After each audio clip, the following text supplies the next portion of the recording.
Hello guys, welcome back to my channel. ISRO ने 16 अगस्त को EOS-08 अर्थ ऑब्जर्वेशन सैटेलाइट को सक्सेसफुली लॉन्च कर दिया और इसके ऑर्बिट में सक्सेसफुली प्लेस कर दिया।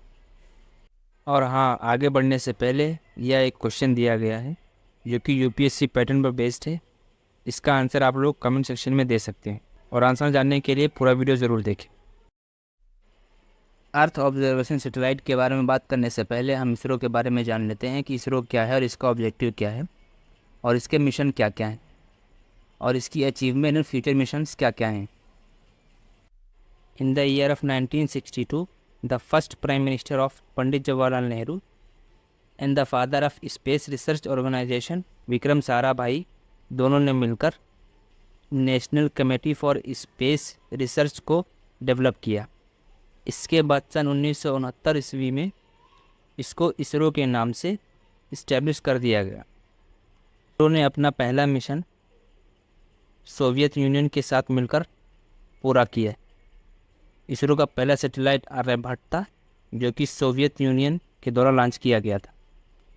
1975 में इसरो ने खुद के SSLV small satellite launch vehicle के द्वारा खुद की बनाई हुई सैटेलाइट रोहिणी को लॉन्च किया। इसके बाद इसरो ने PSLV, SSLV जैसे अन्य रॉकेट लॉन्चर्स को बना लिया। तो दोस्तों चलिए अब हम बात करते हैं EOS-8 के बारे में जो कि इसरो ने भेजा है। अर्थ ऑब्जर्वेशन सैटेलाइट, इसमें 3 पेलोड हैं जिसमें से पहला payload electro optical infrared payload है, दूसरा ग्लोबल नेविगेशन सैटेलाइट सिस्टम है एवं तीसरा SIC UV डेसोमीटर शामिल है। इसका पहला पेलोड EIOR आपदा निगरानी, पर्यावरण निगरानी जैसे कामों के लिए तस्वीर खींचने के काम में लिया जाएगा और दूसरा पेलोड GNSS-R समुद्र की सतह पर हवा का विश्लेषण, मिट्टी की नमी का आकलन और बाढ़ का पता लगाने में उपयोग किया जाएगा। और जो तीसरा पेलोड है SIC UV पेलोड, वो गगनयान मिशन के लिए अल्ट्रावायलेट किरणों की निगरानी करेगा। साथ इसरो ने सन 1969 से लेकर अब तक टोटल 125 मिशन सफलतापूर्वक लॉन्च किए हैं। इसरो फ्यूचर में भी बहुत सारे मिशन लॉन्च करने की तैयारियां कर रहा है। उसमें से पहला मिशन है गगनयान, जिसमें अपने एस्ट्रोनॉट्स को चंद्रमा पर भेजा जाएगा। इसरो के फ्यूचर मिशंस में एक शुक्रयान है और समुद्रयान है, मंगलयान 2 है और नासा इसरो के कोऑपरेशन में निसार मिशन लॉन्च करने की तैयारी हो रही है। और इसरो अपना स्पेस स्टेशन भी लॉन्च करने की प्लानिंग कर रहा है जो कि 2030 तक लॉन्च किया जाना है। इसी के साथ इसरो वह चौथा देश बन जाएगा जिसका खुद का अपना स्पेस स्टेशन होगा। जैसे कि आप लोगों को पता ही है कि इसरो ने 23 अगस्त को चंद्रयान 3 मिशन लॉन्च किया था जो कि चंद्रमा के साउथ पोल पर सक्सेसफुली लैंड हुआ था। इसी के साथ भारत ऐसा पहला देश बन गया था जो कि साउथ पोल पर पहली बार लैंड करने वाला देश बना। चंद्रयान 3 की सफलता को देखते हुए गवर्नमेंट ऑफ इंडिया ने साइंटिस्ट को पुरस्कार देने की बात कही है जो कि 23 अगस्त 2024 में दिए जाएंगे। तो हम अपनी वीडियो को यहीं पर समाप्त करते हैं। आई होप आप सभी को यह वीडियो पसंद आएगा।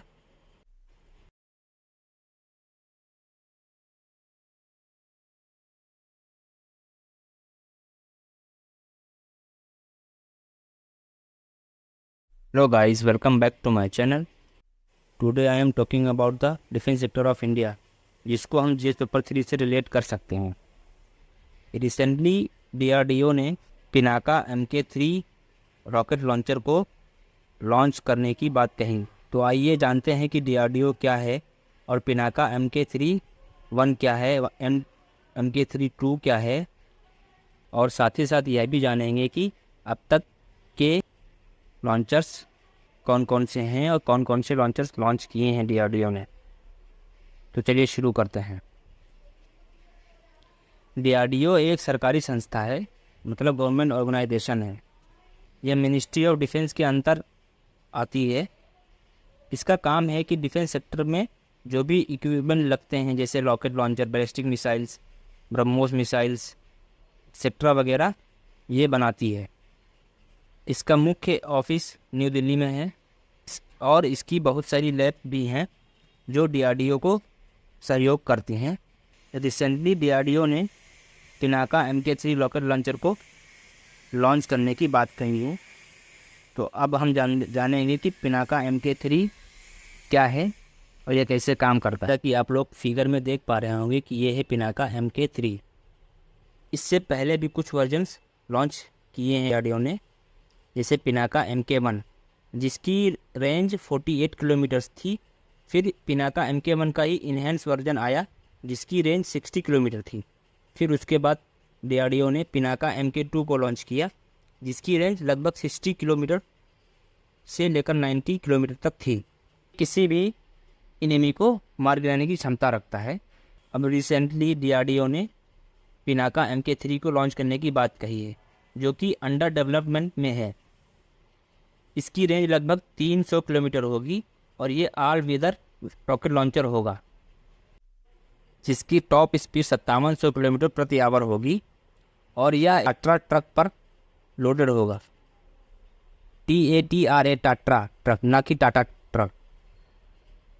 इसी के साथ इसको 2 वर्जन्स में लॉन्च किया जाएगा। पहला वर्जन जो होगा उसकी टॉप स्पीड और उसकी मारक क्षमता 120 किलोमीटर के आसपास होगी और दूसरा वर्जन जो होगा जिसकी क्षमता 300 किलोमीटर के आसपास होगी। इसके साथ इंडिया ऐसा चौथा देश बन जाए के पास खुद का बैलिस्टिक मिसाइल लॉन्चर सिस्टम होगा। साथ ही साथ यह आर्मी को और भी मजबूती प्रदान करेगा। आज के वीडियो में बस इतना ही था। मिलते हैं नेक्स्ट वीडियो में। और हाँ, आप लोगों से एक बात कहनी थी कि लगभग 97% लोग वीडियोस तो देखते हैं पर सब्सक्राइब नहीं किए हुए।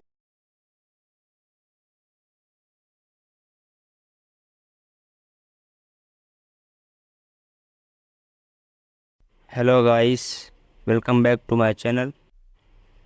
आज हम बात करने जा रहे हैं बहुत ही इम्पोर्टेंट टॉपिक के बारे में जो कि GS पेपर 2 के हेल्थ सेक्शन से बहुत ज़्यादा इम्पोर्टेंट है। Over use of antibiotics. जो हम दवाइयाँ लेते हैं उनका यूज़ अगर ज़्यादा कर लेते हैं तो वो दवाइयाँ उस बीमारी में असर नहीं करती हैं।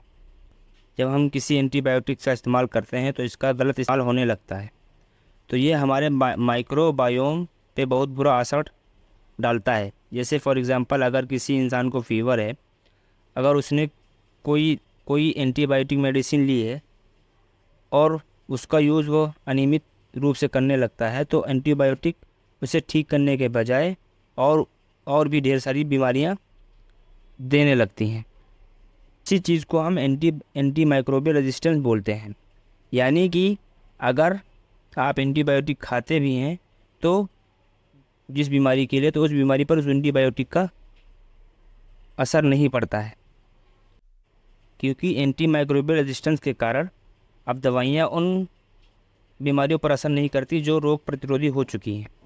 लोगों को लग रहा होगा कि ये माइक्रोबायोम बार बार बोल रहा है, इसका मतलब क्या होता है। माइक्रोबायोम इन एवरी ह्यूमन, बहुत सारे माइक्रो ऑर्गेनिज्म होते हैं। उन सब को इकट्ठा करके अगर कह दें तो यह माइक्रोबायोम कहलाता है। For example, bacteria, virus, fungi, ये सब माइक्रोबायोम है। ह्यूमन बॉडी में लगभग 38 ट्रिलियन माइक्रोबायोम्स होते हैं। इसीलिए ये माइक्रोबायोम हमारे इम्यून सिस्टम को, डाइजेशन को एंड गट हेल्थ को अच्छा करते हैं, यानी कि मजबूत बनाते हैं।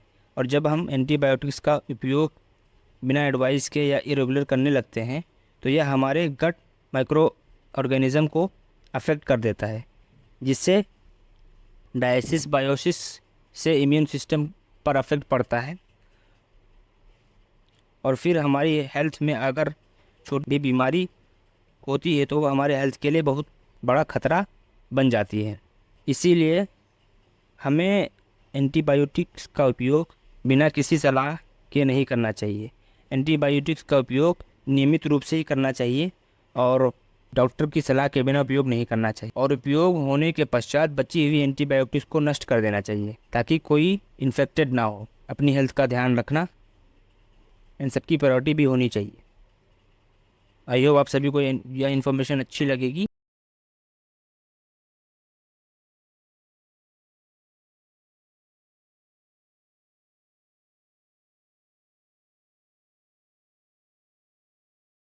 Hello guys, welcome back to my channel. जैसा कि आप लोगों को पता है कि पार्लियामेंट कुछ समय पहले वक्फ बोर्ड को लेकर अमेंडमेंट बिल लाने वाली है। ये जानते हैं कि वक्फ बोर्ड होता क्या है और इसकी पहली बार स्थापना कब हुई थी। वक्फ बोर्ड की पहली बार स्थापना ब्रिटिश रूल के समय में 1913 ईस्वी में हुई थी। उस समय यह एक एडवाइजरी बॉडी थी। फिर उसके बाद 1923 में पहली बार इसको रेगुलेट करने के लिए एक्ट लाया गया था। वक्फ बोर्ड का अर्थ होता है कि गॉड के नाम पर कोई प्रॉपर्टी चैरिटेबल पर्पस या फिर रिलीजियस पर्पस के लिए दान में दी गई है। फॉर एग्जांपल, कोई मुस्लिम व्यक्ति है, वो अपनी प्रॉपर्टी दान में देना चाहता है, तो वह दी गई दान में प्रॉपर्टी वक्फ बोर्ड की प्रॉपर्टी कहलाएगी। यह लिखित और बिना लिखित दोनों तरीके से हो सकता है। हालांकि वक्फ का कोई फुल फॉर्म नहीं है, यह एक अरेबिक वर्ड है जिसका उद्देश्य था कि इकोनॉमिकली वीकर सेक्शन को आगे बढ़ाना और उन तक आर्थिक रूप से मदद पहुंचाना। आफ्टर इंडिपेंडेंस 1954 में एक एक्ट लाया गया जिसके तहत वक्फ बोर्ड को स्टैट्यूटरी बॉडी के रूप में स्थापित किया गया। यह मिनिस्ट्री ऑफ माइनॉरिटी अफेयर्स के अंतर्गत आती है। यह भारत की सबसे बड़ी तीसरी ऑर्गेनाइजेशन है जिसके पास इतनी ज़्यादा प्रॉपर्टीज़ हैं। पहली आर्मी, दूसरी रेलवेज़ हैं और तीसरी खुद वक्फ बोर्ड है। फिर धीरे धीरे 1995, 1999, 2013 में अमेंडमेंट लाए गए जिसके कारण इसकी पावर काफ़ी ज़्यादा बढ़ गई। आज के समय में वक्फ बोर्ड अगर किसी भी प्रॉपर्टी को चाहे तो वह वक्फ बोर्ड की प्रॉपर्टी घोषित कर सकता है। अगर उस प्रॉपर्टी को प्रूफ करने के लिए कोई एविडेंस ना हो तो वह प्रॉपर्टी वक्फ बोर्ड की प्रॉपर्टी हो जाती है। इसी वजह से सेंट्रल गवर्नमेंट ने हाल ही में वक्फ बोर्ड अमेंडमेंट बिल को पेश किया है, जिसका मुख्य उद्देश्य तो वक्फ बोर्ड की पावर को कम करना है। इस बिल में लगभग 40 बदलाव किए जाने हैं जो कि एग्जिस्टिंग बोर्ड में नहीं थे। जैसे कि पहले महिलाओं का रिप्रेजेंटेशन नहीं था, तो महिलाओं की हिस्सेदारी का प्रावधान किया गया है और नॉन मुस्लिम मेंबर्स नहीं थे, उनको भी अब इस बिल के तहत जोड़ा जाएगा। नॉन मुस्लिम मेंबर्स में एमपीज़ और रिटायर्ड जज दोनों हो सकते हैं। और साथ ही साथ एक यह भी बड़ा बदलाव किया जाना है कि विवादित प्रॉपर्टीज़ का निर्धारण अब डिस्ट्रिक्ट कलेक्टर के द्वारा किया जाएगा कि वह ज़मीन वक्फ की है या फिर गवर्नमेंट की। इसी के साथ अन्य छोटे बदलाव किए गए हैं। फॉर एग्जांपल, ऑडिट कराया जाएगा और राज्य सरकारों को यह पावर दी गई है कि वह किसी भी व्यक्ति को नॉमिनेट कर सकेंगे इस बोर्ड में। और साथ ही साथ यह भी बदलाव किया जाना है कि अगर कोई प्रॉपर्टी वक्फ बोर्ड के द्वारा ली जाती है तो उसको अपने पोर्टल पर 6 महीने के अंदर रजिस्ट्रेशन करना ज़रूरी होगा। फ़िलहाल तो यह बिल अभी पार्लियामेंट के जॉइंट पार्लियामेंट कमेटी को सौंपा गया है रिव्यू करने के लिए। जॉइंट पार्लियामेंट्री कमेटी अगले पार्लियामेंट सेशन में इस रिपोर्ट को सौंपेगी। इससे जुड़ी हुई अगर कोई जानकारी हमें प्राप्त होती है तो हम अगले वीडियो के माध्यम से आप लोगों तक पहुंचा देंगे। Thank you so much. I hope आप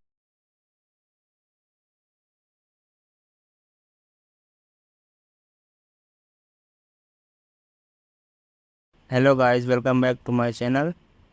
Today I am going to talk about the relationship between India and the US। आप लोगों को पता है कि इंडिया और यूएसए वर्ल्ड की बिगेस्ट डेमोक्रेसीज़ हैं और दोनों कॉमन गोल्स को साझा करते हैं। यूएस एंड इंडिया दोनों मल्टीकल्चरल स्टेबल डेमोक्रेसीज़ हैं और साथ ही साथ इंस्टीट्यूशन की स्वतंत्रता पर जोर देते हैं। दोनों के बीच relation trade, investment, connectivity, world security and stability पर आधारित हैं। चलिए अब हम बात करते हैं इकोनॉमिक रिलेशंस की।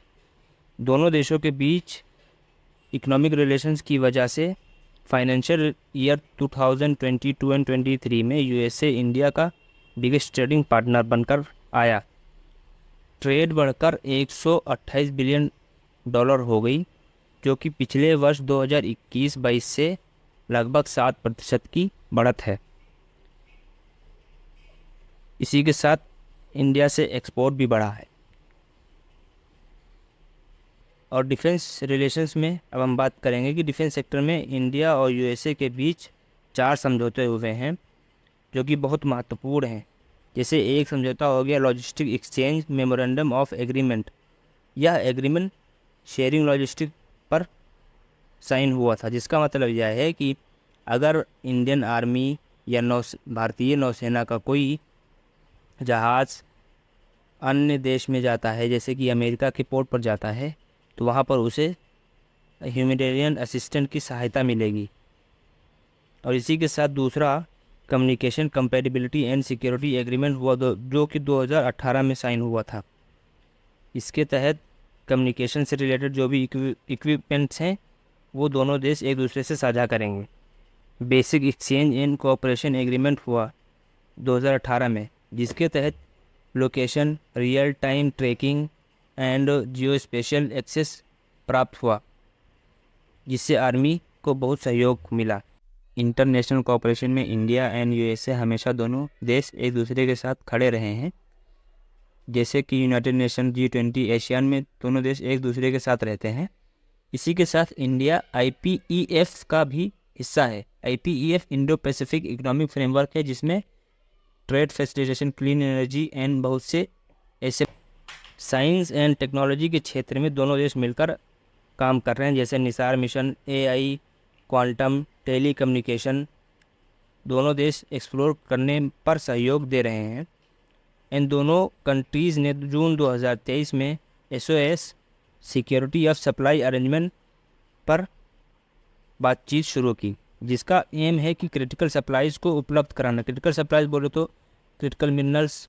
इसी के साथ दोनों देशों के बीच कुछ इश्यूज़ भी चल रहे हैं, जैसे कि H1B visa issue, Russia India trade, duty free trade. I hope आप सभी को यह वीडियो पसंद आया होगा। सो प्लीज़ वीडियो को लाइक करें, शेयर करें एंड कमेंट करें। जय हिंद।